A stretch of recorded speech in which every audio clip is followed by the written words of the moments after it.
Introduction to Philosophy, Plato and Platonism, Part 1.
All right.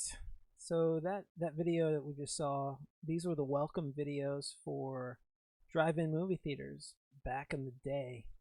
And pretty amazing that if you happen to forget that you've got the speaker that's they had speakers when you drive in, and you take a speaker and bring it into your car, and if you happen to drive away and forgot to put the speaker back on the post, they said that there's no charge. Right? Mess up our speaker, no charge. Just don't run off with it. We just want it back. Pretty cool. Also, if I can get some investments, I think the way to go in the future is drive-in movie theaters, right? Everyone sits in their car, lots of social distancing, and we can go see movies. So anyone want to reach out to me? Let's make this happen. Okay, so this is going to be Plato and Platonism, and really it's going to be more the Platonism. I'm interested in Plato. Plato's a fascinating person, but what we want to do is get to understand his philosophy, which in its day is not called Platonism, but over time it comes to be called Platonism. So we want to figure out what that philosophy is. We have here a picture, not a picture, a sculpture of apparently Plato. And I have a quote here from something we read as part of the reading. And this is a very famous passage in the Republic in Book 5. And this is where Plato, well, it's not Plato, it's Socrates in the story. He's talking with Glaucon. He says, if we could just do one thing to try to, save the nation, save the city-states, I think the one thing we should do is we should try to have a good leader. And who would be the best leader? He says it should be a philosopher. He calls this the philosopher king or the philosopher queen. Plato is one of the first to make the argument that being a good philosopher has nothing to do with your sex or your gender. And so we just want the best philosopher. It doesn't matter who it is. So in the Republic, we get this amazing argument that it could be a philosopher queen.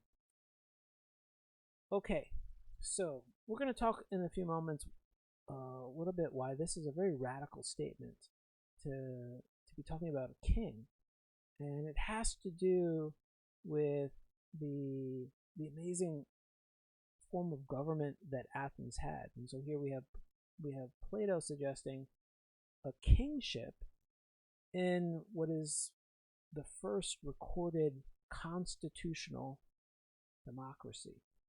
All right, let's get into this. This is part one. This is going to be 4 parts. And in this first part, we're really going to just set up sort of the context of Plato and Platonism. And then in the future videos, parts 2 through 4, we're going to get more into the actual philosophy. Okay. So, one question we might have is, okay, what do we really know about Plato? And this is from a while back, and it turns out that we're not sure about much of anything. This is all open to interpretation. You know, we're reaching into the past, and there's no certainty here. So if you look at the 2 main philosophy encyclopedias, right? We talked about this, the Stanford Encyclopedia of Philosophy, and then also the Internet Encyclopedia of Philosophy. Look here, these are pages I just pulled up, and on Stanford, they have Plato born in 429 BCE, and there's a question mark next to it. And then in the other main philosophy encyclopedia, they have Plato born on 427. So is it 427? Is it 429? We're not exactly sure. So a lot of the facts here we can't be too sure of. The philosophy itself, though, we can feel a little bit more secure about Platonism, though Platonism is open to a lot of interpretation. And one of the great things about philosophy is that the more you get into it, the more you realize that your teachers are all wrong. So whatever I say today, at some point you're going to find something and say, that was wrong. And that's when you really are getting into philosophy, when you start to see mistakes in your professor and your teachers, and that's a sign that you're a philosopher. Okay, so I just want to go through, there's seven items we really want to get out of these 4 videos. So these are our learning goals. The first is we want to have an understanding of the metaphysics of Plato and Platonism. And I have here this important distinction, which really is at the base of Plato's metaphysical insight, and that's the distinction between appearance and reality. And so we'll talk more about that. That's an important distinction. Next, number 2, we're going to talk about something called the theory of forms, and sometimes it's called the theory of ideas. So we'll figure out what that theory is. We're also going to talk about method, and we're going to see that Platonism uses something called the dialectical method. So we'll learn what that is, how it works, how you do it. And you'll be able to know the method, and then you can practice it yourself. We're also going to learn, number 4, we're going to learn another form of reasoning. So we know about induction, right? We know induction was the way that an empiricist reasons. Their primary beginning form of reasoning is through induction. On the other hand, we also studied another form of reasoning that is first used by the rationalists, and we said that was called deduction. So now we're going to have a third form of reasoning. It's called reasoning by analogy.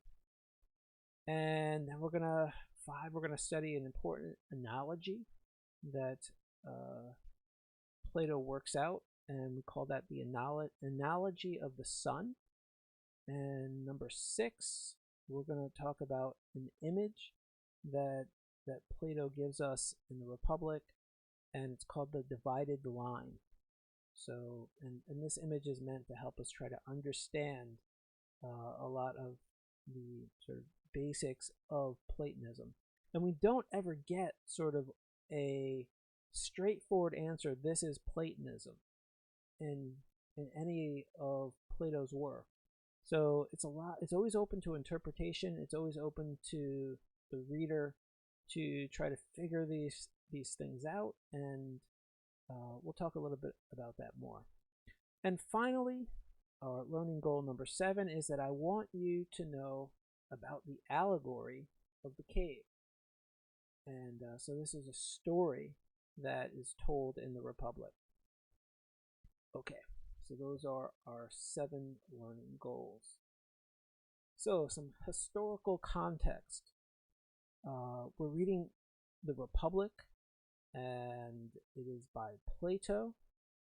Plato's teacher, right, is Socrates. So he's the man all the way on the left. That's Socrates, and Plato is a student of Socrates.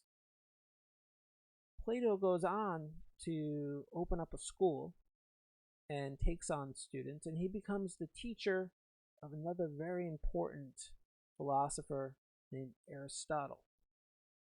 And we have here a sculpture of Aristotle, and below Aristotle is another picture. It's a mosaic, and this is of Alexander the Great, because Aristotle becomes the teacher of Alexander the Great. And that particular mosaic is very famous. It was in Pompeii. And so after the Mount Vesuvius erupts in 79, the whole city gets buried in ash. And this mosaic gets buried in ash, and that preserves it for millennia, for centuries. And so it was rediscovered, and it's part of a larger mosaic showing Alexander the Great battling with the Persians, with Darius III of Persia. So it's a very famous mosaic, and it's famous because it's very old.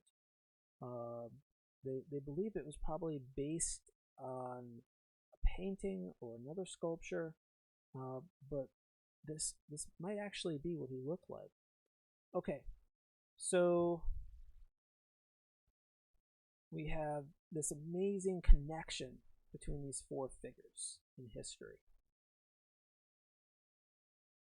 Okay, I want to talk a little bit about a project at MIT. It's called the Pantheon project, and you can go check this out for yourself on the internet. Just Google, Bing, whatever, MIT Pantheon project, and you can sort of explore this project. And the project is trying to figure out what people throughout history are the most well known, and not just within one culture, but across all cultures.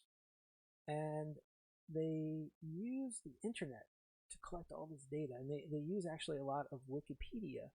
And Wikipedia is in many different languages, and they look at all these different languages that Wikipedia is being produced by all these different people, because Wikipedia is sort of, volunteer driven. And they study who's being referenced on Wikipedia in all these different pages, and who has the most activity. They have a whole algorithm. You need to go in there and really get deep into the project to really understand all the sort of complexity of that algorithm. But they've developed this algorithm to try to figure out sort of who we remember best, who's really stuck as a part of our collective memory. And when it first came out, the original list is around 2010. Number 1 was Aristotle, and I was shocked by this, and a lot of people were shocked that Aristotle was number 1. Number 2 was Plato. 3, Jesus Christ. And 4 is Socrates, and 5 is Alexander the Great. So in the top 5, 4 of them are the ones we just talked about. This little amazing chain of teacher-student. that occurred back in ancient Greece, in Athens. So, or Alexander the Great was not in Athens when he was in Macedonia, but the other three were all in Athens, this city-state in across many different city-states in ancient Greece. Okay, so it's actually changed, all right? So I went back and took a look at the listings because, you know, they're tinkering with the algorithm. They're trying to make it more detailed and more sensitive to different aspects. And so we have a new list, and here's the top 20. I'm not sure how easy it is to see who these are, but it's changed a lot. In fact, the first philosopher is not until number 10, which is Plato. Plato now comes first. And then in 14th place is Aristotle. And in 17th place is Socrates. So they moved back a little bit. It's changed, but they're still in the top 20. And actually Alexander the Great, he's somewhere up there too, I'm pretty sure.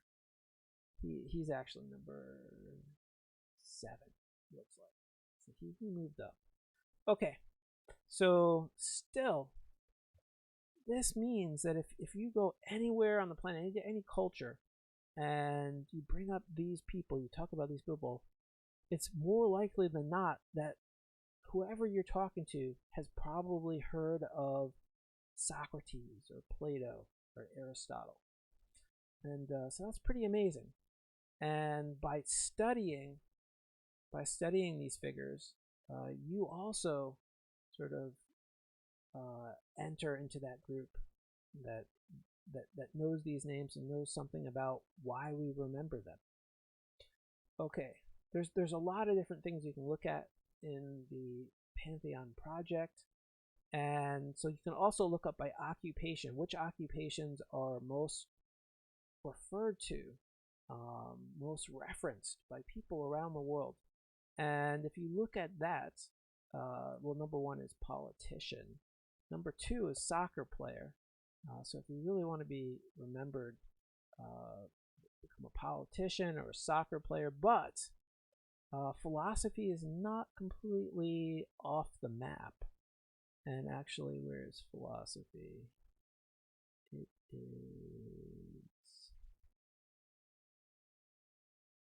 number lucky 13 is philosophers. So if you get into philosophy, there's a pretty good chance that you might become someone who's remembered by society. Okay, and you can go in and look at by occupation. So if you choose philosopher, you can say which philosophers are most referred to, remembered, talked about across the globe. Number 1 is Plato, then Aristotle, then Socrates. So these are the 3 top ones. Okay, let's move ahead to Socrates' death. This is actually a really important event in philosophy. It changes everything. And we're not exactly sure about Plato's birth, but we are pretty sure about the year that Socrates dies, and it's 399 BCE. And it's talked about, there's references, there's other things that happened during this period, and so we pretty much pinpointed 399 BCE as Socrates' death. And how does Socrates die? He is poisoned. Who poisoned him? That's an obvious next question, and the answer is the city of Athens. I misspelled Athens. All right, I didn't misspell it. All right, city of Athens poisoned Socrates. Why? This great philosopher that everybody remembers so well was poisoned by the city. Well, he actually was accused of some very serious crimes, and he went on trial, and he was convicted. He was found guilty, and this was a trial by jury of 501 jurors. Most of these jurors are randomly selected. Right? They just pull names out of a barrel, and the names are written on some chips. So a jury of his peers, his fellow citizens, 501. That's bigger jury than we get, and they found him guilty. And the next question is, well, what was the crime? And I'm not going to answer that. Why was death the punishment for this crime? How could Socrates have done something so horrible that it was a crime worthy of death? And I'm not going to answer any of these questions. I want you to be curious, because the answers are all found in the dialogue by Plato called the Apology. And the Apology actually doesn't mean an admission of guilt, doesn't mean I'm sorry. The original sense of apology is to give a defense of oneself and one's actions. And so in the Apology, we actually get to visit the trial, and we get to hear what is said at the trial. Plato writes dialogues, so we hear what people say. And so this is like one of the first big court dramas. And so it's pretty amazing that we could actually time travel back to Athens and be able to witness and become a part of that jury and decide whether or not we would have voted guilty or not guilty, and what the crimes were, and what we need to base our decision on when we try to determine guilt or innocence. Okay, so Socrates' death is something that changes philosophy. And who is there in the audience at the trial? None other than Plato himself. And Socrates is his teacher, and someone he looks up to, and someone he admires. And he's devastated that Socrates is found guilty and is going to be put to death. It turns out that Socrates never wrote anything down. He believed that the way to find truth was by talking to people and talking back and forth. You can't do that with a book. You can't ask a book questions and get answers back. You can only do that with people, live, someone in front of you, having a conversation. So he didn't write anything down. He just had conversations with people. And now he's going to be put to death. And he is put to death. And Plato must have realized that everything Socrates had taught his students, who had been there and witnessed and taken part sometimes in all these different conversations, it would all be lost, right? So Plato decides that he will start writing dialogues. The dialogues, and the main character is going to be Socrates. These are going to be Socrates' dialogues. And these are the dialogues we have today. So it's after this point, when Socrates is put to death, that Plato decides to write these dialogues, and this is how Socrates is preserved, and this is how Plato is preserved, is through these dialogues that he writes. Okay, one more thing about Socrates. He mainly, to have conversations, you got to go find people. So what he mostly did was go down to this place called the Agora. And we have a picture here. And this is a picture of what the Agora looks like right now. And so it's sort of this open space in this sprawling mass of Athens. There's still this open area, the remains of the Agora. Now, the agora was ancient Greek for sort of a central gathering place or a marketplace, because of course this is where people are going to do a lot of business, is in the marketplace. And it was also a place where people could come and meet and assemble and make joint plans or talk to each other, try to convince you this is a democracy. And so if you want something to happen, you need to convince other people to vote the same way that you want them to vote.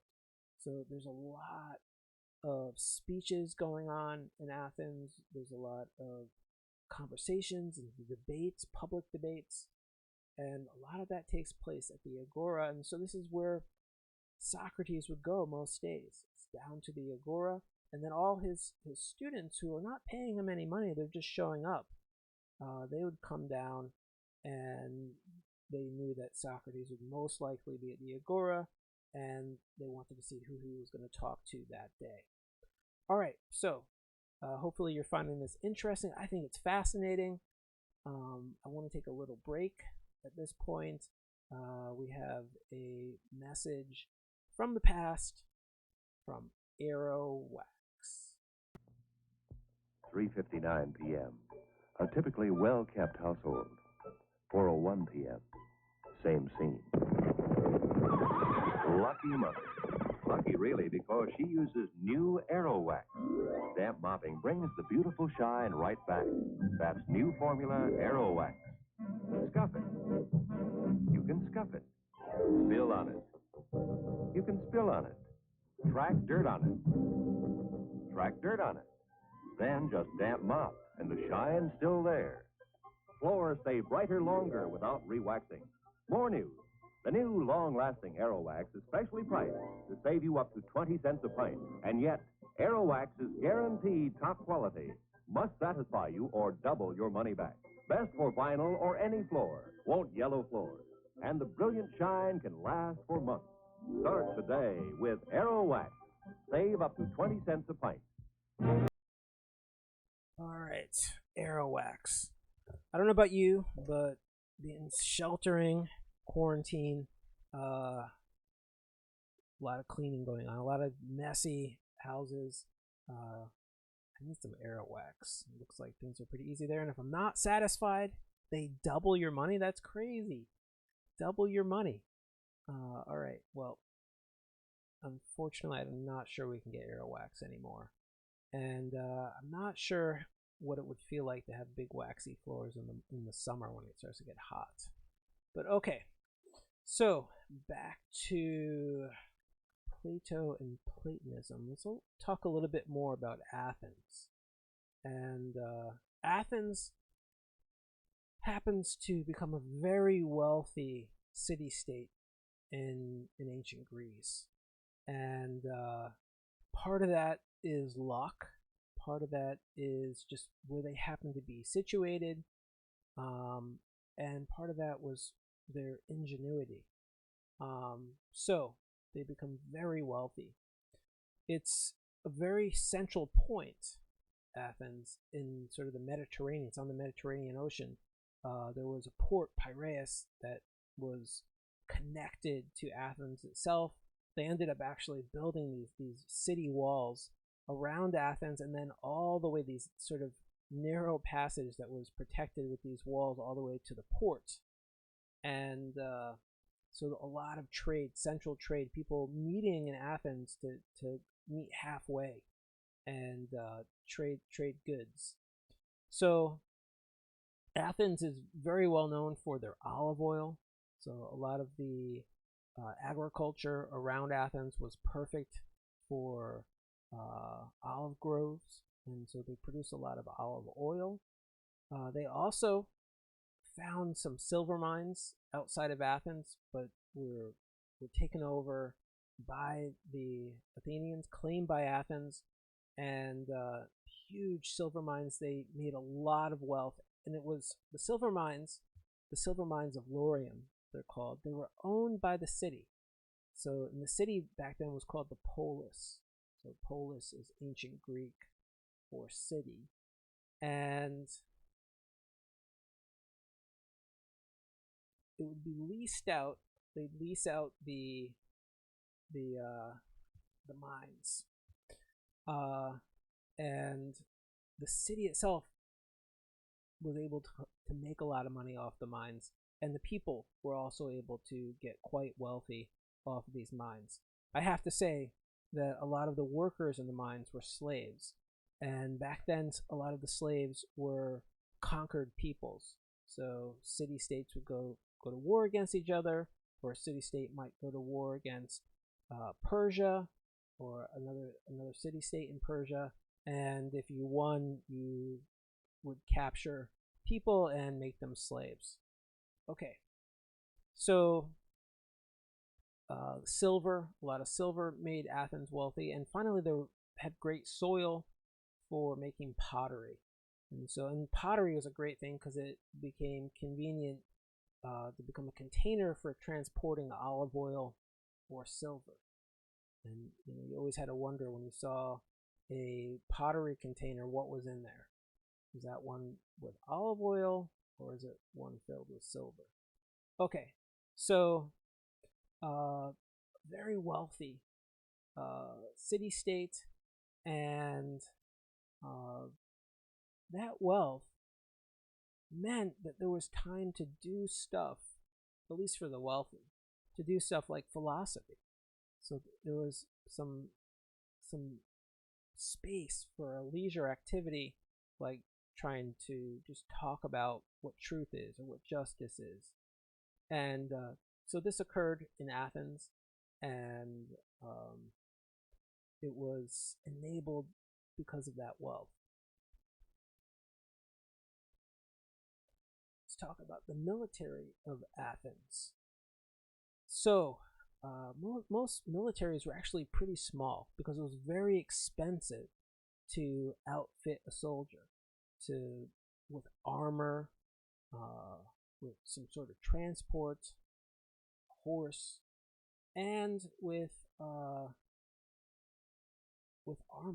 Very expensive, especially metal. Very expensive to produce, and so the soldiers were all just the wealthiest, and their children would be outfitted and become soldiers, and this would become the military in most city-states.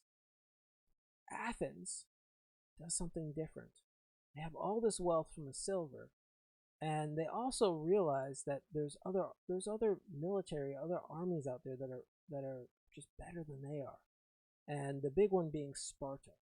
Like the Spartans, they lived a very difficult life because they wanted to harden themselves, and they did harden themselves, and they had the most able military in that area of the world.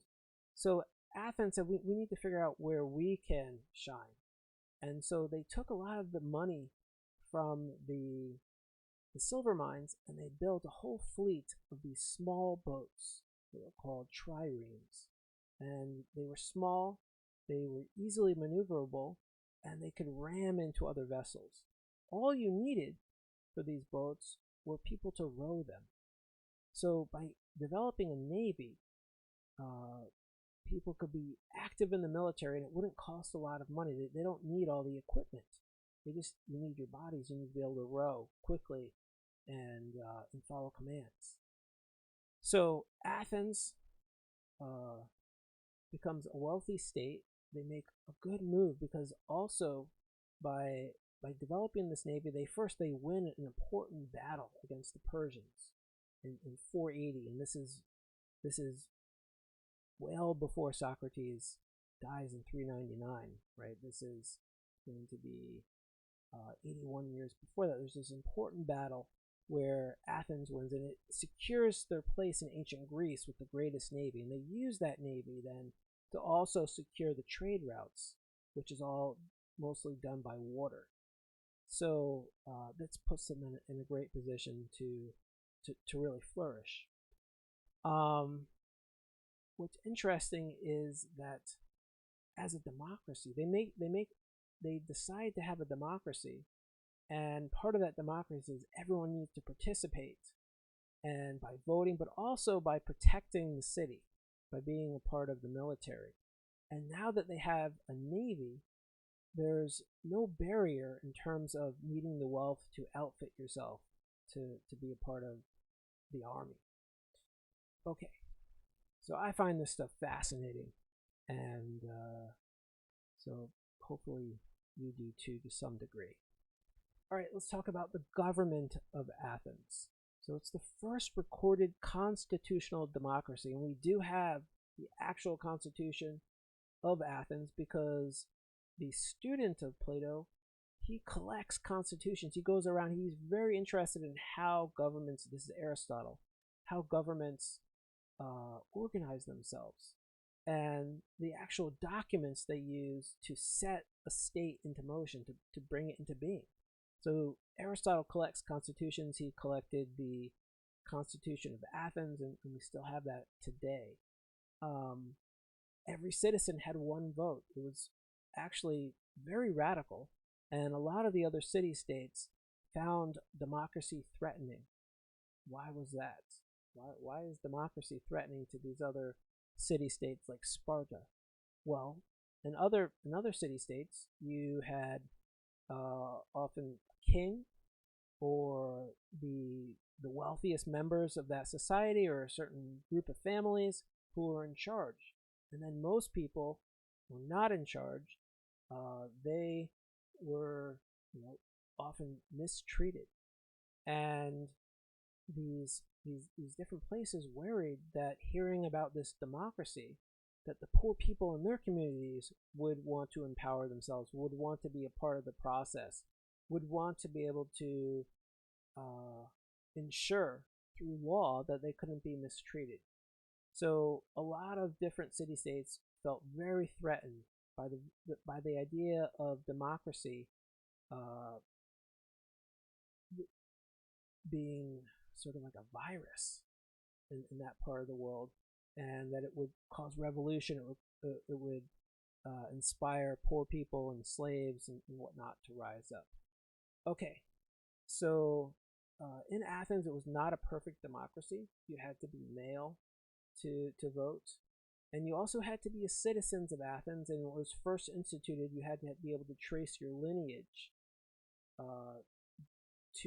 to Athens, that your family had been there, and that you could show that. Though you did not have to be born in Athens to become a citizen of Athens, and they did vote. If someone wanted to be a citizen, it could be put to a vote. And they did actually vote and allow others to become citizens of Athens, and they also gave out citizenship to different people as a reward, as a thank you, or as just an acknowledgement of something great they may have done. So very interesting to study this early democracy, and it was a direct democracy. They voted on most things, and very interesting. Very interesting because in this democracy, we have Plato. Remember that quote? We have Plato saying that the best form of government would have a philosopher as king or queen. So he's suggesting this in the midst of the first democracy. But look back at what this democracy has done, right? They have put Socrates to death. So this is sort of the worst thing that a democracy could do, is that the majority could vote to do something quite horrible. Right? This is the risk, this is the danger in a democracy, is that whatever the majority decides, that's what happens. And in this case, they put Socrates to death. So Plato is going to be suspicious of any democracy after that, because he's worried of what the majority might do. Okay.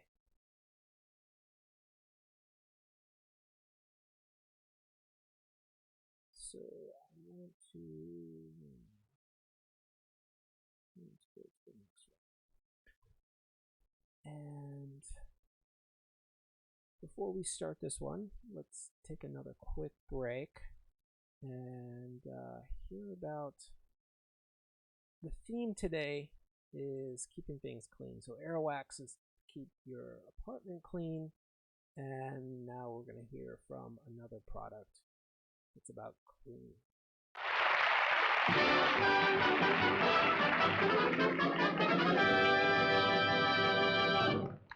Halo, everybody, halo. Halo Shampoo presents the inside story of the Lonesome Mermaid. What can I do about my hair?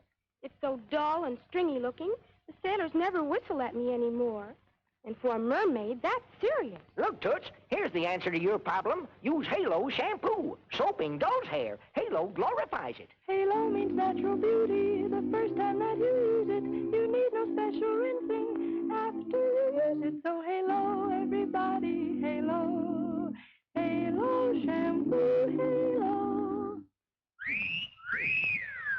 Halo, everybody, halo.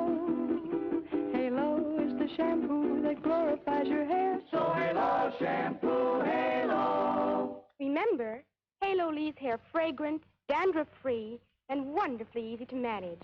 Because Halo's not a soap or an oily cream. So halo, everybody, halo. Halo shampoo, halo. Hi, I'm Margaret Lindsay. If you'd sort of like someone to whistle at you, let Halo shampoo help you out.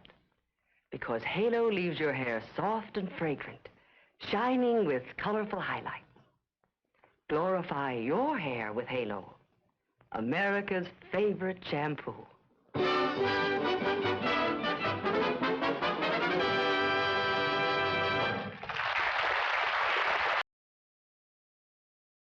Okay, we know that this commercial is from another time when well, first of all, the mermaid is called Toots, and also when the selling point is that people will harass you and whistle at you when you're going down the street or sunning on the rock. You're the mermaid. Okay, so definitely a theme here tonight: staying clean. I think we're entering a new era in culture, I think, and it's going to be one that's all about cleanliness. And I think culture is changing. It's going to change towards this idea that we need to constantly be washing our hands and cleaning ourselves to the point, I think, that we will take this too far. And this happened after 9/11, where we entered sort of a cultural era of terrorism, and we became very afraid for a long time after that event occurred. And this is an event like that. Okay, back to Plato and Platonism. And so there's various schools that actually develop in Athens, schools of philosophy. And not even, there's more than just these that I'm going to talk about. There's so much to study in ancient philosophy, and I definitely encourage you to take a class in ancient philosophy. Okay, so Socrates has no real school. Remember, he just goes down to the agora, meet me there, and let's hang out and have a conversation. But Plato, he goes and he writes his dialogues, and he founds a school. It's called the Academy, and he starts it up in about 387 BCE, and it actually lasts for a long time. It eventually is destroyed by the Romans, and when that happened, but it happens hundreds of years later, and it's a period where the Roman Empire is trying to make sure that the center of all power is in Rome itself, and so these schools that have lasted for a long time and are trusted are destroyed. Okay, so the Academy is founded by Plato, and Aristotle, he founds his own school, the Lyceum. And actually, this is interesting story. Usually, the greatest student at a school would, when the headmaster, called the scholarch, passes away, the greatest student at that school would take over and would become the new headmaster, the new scholarch, in charge of teaching at that school. The thing was that Aristotle, who was definitely Plato's greatest student, there's no question. He studied there for like 20 years. But he had some fundamental differences with Platonism, right? And so he was not going to teach Platonism. He ends up teaching Aristotelianism, and so he has to open up his own school, the Lyceum. When Plato dies, his school gets passed on actually to a relative of Plato's who doesn't last that long. There's a historian who writes many years later, Diogenes, and he says that this cousin of, or this relation of Plato didn't have the emotional stability to be a good Platonist, and he ends up passing it on to another scholar who then runs the academy for a pretty good stretch. Okay, so Aristotle doesn't get to be the scholar of the academy, and for a period actually he leaves Athens, and he's not even from Athens. He's from Macedonia, Stagira, and he travels a bit, and he ends up being asked by the king of Macedonia to become the teacher of his son, Alexander. So Aristotle ends up going and becoming the teacher to Alexander, who's not the greatest student. He doesn't really want to spend most of his time reading and learning history and studying philosophy. He's more someone who wants to be out in the world conquering it, which is what he does. He becomes Alexander the Great, building the first great empire in that region.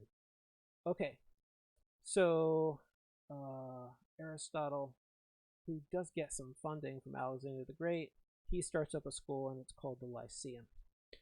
Okay, last thing for this video. What was taught at the academy? Well, there's a lot of, we think, speeches and talks and debates, but one thing that must have been studied were these dialogues that Plato writes. And most scholars break these dialogues, we have multiple dialogues from Plato, into three different periods: the early dialogues, the middle dialogues, and the late dialogues. The first dialogues, we think, were philosophically accurate transcriptions, practically, of Socrates having conversations with other real people. So capturing Socrates' life and what Socrates taught.